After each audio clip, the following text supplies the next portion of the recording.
karena apa yang terjadi pada hari ini dan 5 tahun terakhir itu adalah konsekuensi logis dari pilihan politik para pemimpin pada awalnya. Tapi bagi saya itu saya akhirnya bisa terjemahkan sebagai pilihan politik bangsa.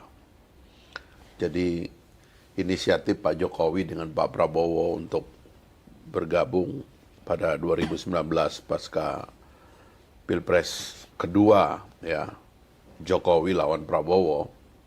Pertama Jokowi JK lawan Prabowo Hatta, lalu yang kedua adalah Prabowo Sandi lawan Jokowi Ma'ruf Amin. Itu setelah 2 kali bertarung, lalu mereka, khususnya Pak Prabowo dan Pak Jokowi sebagai aktor utamanya, mengambil keputusan bahwa sekarang kita bergabung. Itulah keseluruhan dari lanskap yang mempengaruhi perjalanan kita 5 tahun terakhir itu. Ada banyak sebabnya sih, dan sebab-sebab ini saya urang berkali-kali, tidak ada yang berani mendebatkan gitu. Bahwa pertama, kami memakai istilah rekonsiliasi, ya, bahkan waktu itu kami bilang bukan koalisi, ini adalah rekonsiliasi.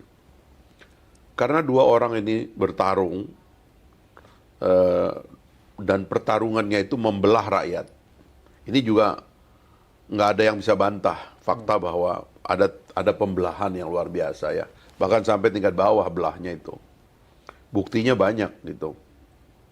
Saya sebagai contoh aja, karena ini kan rentetan kan, pemilu 2014, Pilkada DKI 2017, yang juga melibatkan sisa-sisa Pak Jokowi, ya. Kemudian pemilu 2019, itu satu rangkaian. Di tengah jalannya itu ada drama, peristiwa saudara Basuki, ya, Al-Maidah itu. Lalu kemudian muncul 14, 212 dan sebagainya itu. Itu adalah satu rangkaian cerita bahwa memang beban masyarakat dan bangsa Indonesia karena 2 Pilpres terakhir dan juga Pilkada DKI itu sangat berat. Ada pembelahan, kita suka atau tidak suka. Orang-orang yang teridentifikasi mendukung Pak Prabowo seperti saya, akhirnya tiba-tiba menjadi musuh di basis-basis Pak Jokowi.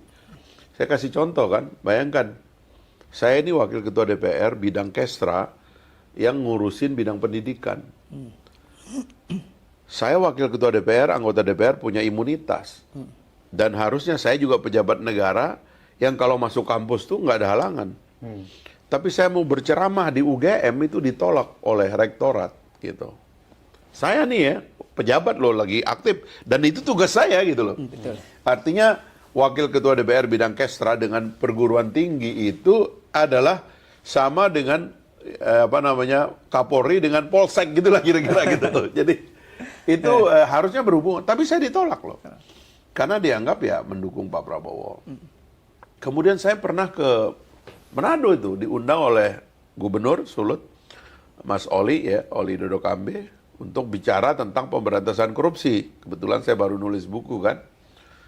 Begitu saya datang itu, airport tuh udah penuh itu, dengan panah, dengan pedang, dengan tombak gitu, nolak saya gitu. Sampai saya nanya ke Pak Oli, gimana ini diterusin? Udah kita lihat belakangnya. Saya ceramah sebentar, habis itu saya pulang. Jadi Anda bayangkan, pembelahan itu real gitu loh. Jadi kita nggak boleh mengatakan, oh nggak ada pembelahan. Nggak ada, dan karena itulah peristiwa Pak Prabowo dan Pak Jokowi itu gabung, itu bukan peristiwa main-main. Jadi 2 kali tarung, pembelahan terjadi di seluruh Indonesia, bahkan Anda lihat di Bali kan, betapa banyak ustadz-ustadz ceramah di Bali kan, wah kena, terus di tempat lain ada si ini kena, dan seterusnya lah. Ini tegang lah luar biasa pada waktu itu. Akhirnya 2 orang ini gabung. Jadi argumen untuk bergabung antara Pak Prabowo dan Jokowi itu kuat. Jadi sehingga saya mengatakan ini bukan inisiatif tokoh. Ini bukan sebuah insiden, ini momen, ini monumen. Sehingga sebenarnya saya bisa katakan ini bukan sekedar kesepakatan elit, tapi ini adalah kesepakatan nasional, kesepakatan bangsa gitu loh.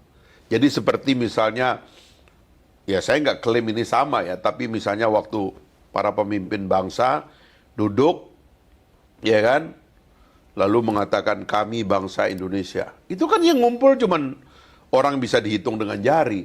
Tapi kekuatan dari tindakan mereka itu diakui sebagai perwakilan dari bangsa yang kuat gitu loh. Nah sama dengan pada waktu itu Pak Prabowo dan Pak Jokowi menyadari, wah ini bahaya loh ini. Kalau ini dibiarkan, kalau kita nggak bersatu, kalau kita nggak gabung, ya udah kita gabung. Itu luar biasa gitu. Nah itu yang orang nggak sadari gitu loh.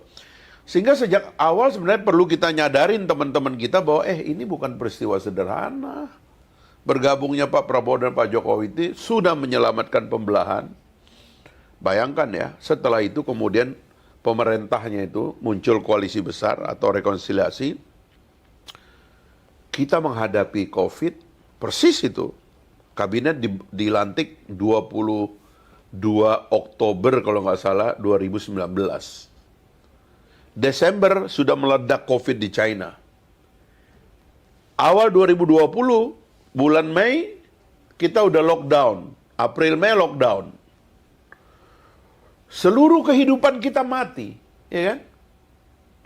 Ekonomi hancur, wisata hancur, Bali sepi. Semua orang tuh, ganti profesi semua. Wisatawan nggak ada lagi. Di seluruh Indonesia sepi. Kemiskinan drop. Angka pendapatan dan kesejahteraan rakyat drop, kemiskinan meningkat gara-gara COVID itu. Nah, elit akhirnya gara-gara ada rekonsiliasi ngumpul gampang. Rapat kabinet enak, rapat di parlemennya enak. Sisa-sisa konflik ideologisnya sudah berhenti, ya kan ya. Akhirnya kita gampang menyepakati agenda nasional. Sehingga antara kelompok-kelompok di dalam politik di parlemen, legislatif ataupun eksekutif mudah rapatnya itu.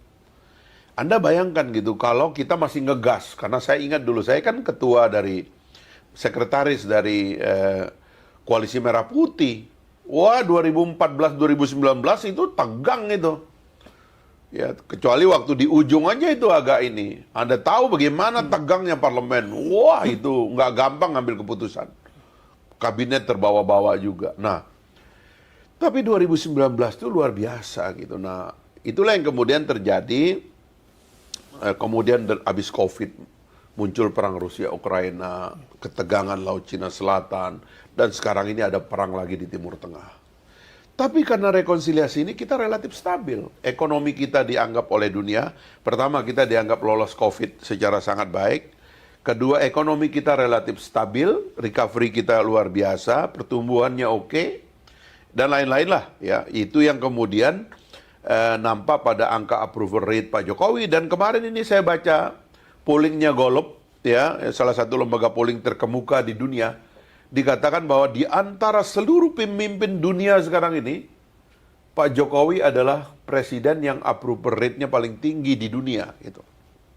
Bayangkan itu. Nah, jadi ya itulah yang terjadi sekarang ini gitu loh, bahwa Pak Jokowi dan Pak Prabowo ingin nerusin ini gitu loh. Ini cerita kan sukses. Sukses ngatasi COVID, perekonomian kita stabil dan sebagainya lah. Pembelahan berhenti. Pikirannya waktu itu, oke ya kabinet, kami bilang sama Pak Jokowi kan, Pak terusin aja kabinetnya, koalisinya, rekonsiliasinya. Bilang sama kabinet, udah lah ya, kita satu ya. Mungkin ada yang nggak setuju sama kita. Di luar waktu itu ada PKS, ya kan? Bolehlah itu misalnya nggak setuju. Mereka nanti membentuk koalisi di luar. Tiba-tiba benar. Pak Surya Paloh keluar dengan Nasdem. Alhamdulillah nih. Kan artinya kan kepingannya kan kecil. Ya kan? Kepingannya kecil. Udah. Kalau gitu, kabinet tetap kompak kerja sampai ujung. Yang di luar, yang keluar, beradu. Supaya rakyat lihat kontestasinya gitu. Di tengah jalan ada masalah dengan PDIP, rupanya PDIP juga punya desain sendiri dan keluar. Tidak setuju dengan Pak Prabowo, tidak setuju jadi wakil, ya kan? Ngajuin Mas Ganjar. Nah, inilah yang terpaksa membuat sekarang ini jadi ada tiga kubu begitu ya. Tapi saya kira inisiatif bersatunya Pak Prabowo dengan Pak Jokowi itu sangat kuat. Dan dibaca oleh rakyat sebuah itikat yang baik, sebuah inisiatif yang dahsyat. Itulah sebabnya sampai kemudian Pak Jokowi, karena Mbak Puan gagal jadi wakilnya Pak Prabowo, Mas Ganjar gagal jadi wakilnya Pak Prabowo, akhirnya kader PDIP lain ini ya, yang kebetulan anaknya Pak Jokowi, akhirnya jadi wakil, ditangkap oleh publik, tetap merupakan jalan daripada rekonsiliasi untuk meneruskan pemerintahan. Jadi awalnya itu ada desain bagaimana agar Gerindra dan PDIP bersatu. Memang, itu udah terlalu jauh itu. Mbak Puan udah naik kuda di Hambalang. Sebenarnya, gitu. Udah dalam sebenarnya omongannya. Gitu. Dan